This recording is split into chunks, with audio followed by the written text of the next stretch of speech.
आंतराज्य जड़े एटीएम लुटेरा को धरी पुलिस जिमा देले लोके कौशल क्रमे एटीएम कार्ड बदल करी दीर्घ दिन ग्राहक मानक लुट करुवा जड़े आंतराज्य एटीएम लुटेरा को आज स्थानीय लोके धरी पुलिस जिमा देइचंती।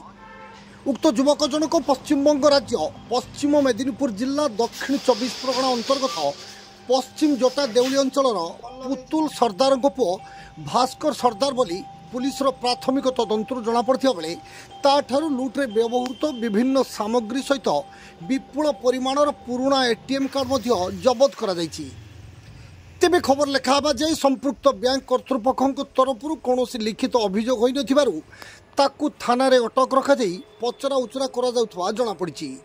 एभली एक चांचल्यकर घटना घटी भोगराई ब्लॉक अंतर्गत थाना छक निकट भारतीय स्टेट बैंक देहुर्दा शाखा। सूचना मुताबक गत 2 तारिख दिन भास्कर स्टेट बैंक देहुर्दा शाखा पार्श्व एटीएम घरे पशि प्रथम मेसीन रे संख्या लेखा बोर्डर जीरो बटन रे फेविक्विक और द्वितीय मेसीन रे कार्ड भर्ती करा स्थान रे कागज पुराई दुईटी जाग एटीएम मेसीन को संपूर्ण अचल कर देथिला।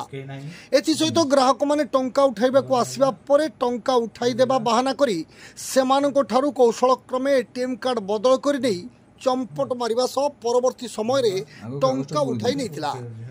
तेबे घटना को 15 दिन न पुरुणु अनुरूप भाव आज अपराह्न प्राय 6टा समय भास्कर पुणी थे उक्त एटीएम को अचल करने सहित जड़े ग्राहकों कार्ड बदलाई नहीं पाखरे थिबा एक्सिस बैंक एटीएम को टंका उठाइबा को जाइतिला।